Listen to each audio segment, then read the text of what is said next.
So you now join me down by the side of the green here with quite a big deep bunker in the way between myself and the yellow flag. Now the yellow flag is only about 3 paces onto the green. It's quite a flat green, so it's actually a very difficult shot to get the golf ball to fly over the bunker and then get it to land and stop quite close to that flag. Now we're going to have a look at the way we could play this, the club that we could use, but also the mental approach to the way people often let themselves down when they're playing this shot. The first thing I'm going to do is take my most lofted club. Now that for me is my 60-degree lob wedge. Like we mentioned before, you should either have a sand wedge in your bag that's quite lofted, and if not, try and put a 60-degree club in your bag. You should have room for 14 golf clubs in your bag, and I think one of them should be the 60-degree. If I stand and play this with the normal chipping action, the chipping that we've talked about so far, so standing a little bit open, keeping the club face square, leaning onto the left side and just chipping the golf ball up, we're going to see how the golf ball lands and how it reacts when it comes onto the green.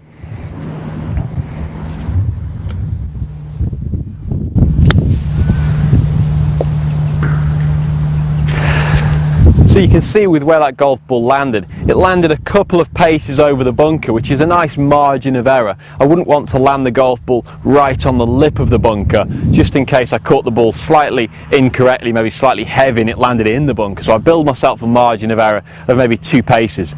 But even with the most lofted club in my bag, the lob wedge, it still lands on the green and rolls a good distance past the flag. Now if you're not feeling very confident with this shot, then feel free to go ahead and just pitch it onto the green, chip it onto the green using that basic technique. But if you feel like you've got a bit more confidence and you want to try and get the ball a bit closer to the flag, we can investigate a technique now of opening the club face, playing what we might call the flop shot, or even called the Phil Mickelson shot. Some people call it the Mickelson shot because Phil's very, very good at playing this shot. Opens the club face right up, chops right underneath the golf ball, gets it to come down very, very quickly. So the way we can play this shot, now a couple of little things that we need to change in our setup position. The first thing that we can do is open the club face.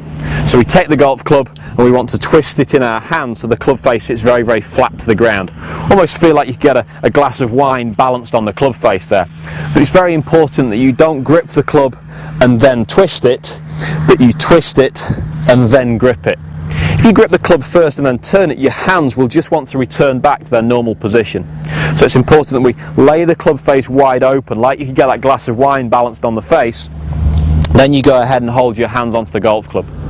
Now if you look at the club face now as I set up to this golf ball, the club aims to the right hand side of the flag.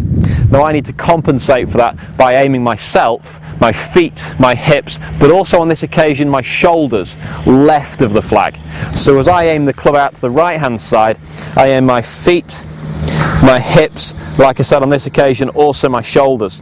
By aiming my shoulders left of the flag as well, I actually produce what we call an out to in swing path, quite a steep swing path as well. That's going to chop across the golf ball. Now with the open face and me chopping across the golf ball, I should produce a shot that actually travels quite straight. So I'm going to help you line up with this one with a couple of spare clubs.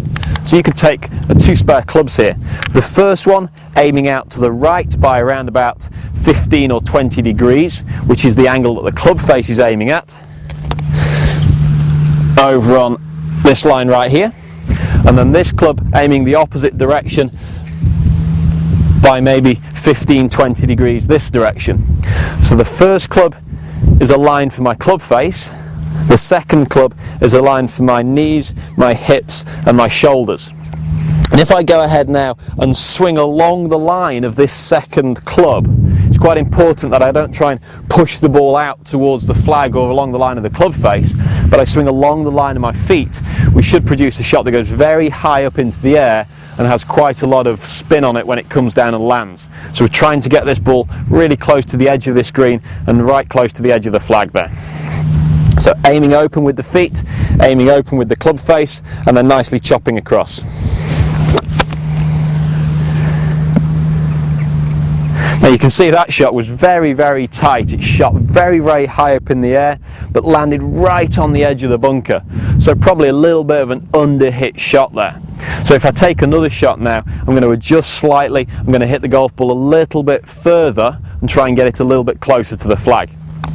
You'll notice with this shot that it takes a little bit of trial and error, and sometimes you will underhit it, but it's better than the dreaded thin shot, the overhit shot, catching the ball midway up. Because you can imagine if I have the length of swing that I've had there and I blade the golf ball, it could shoot straight through the green and go quite a long way through.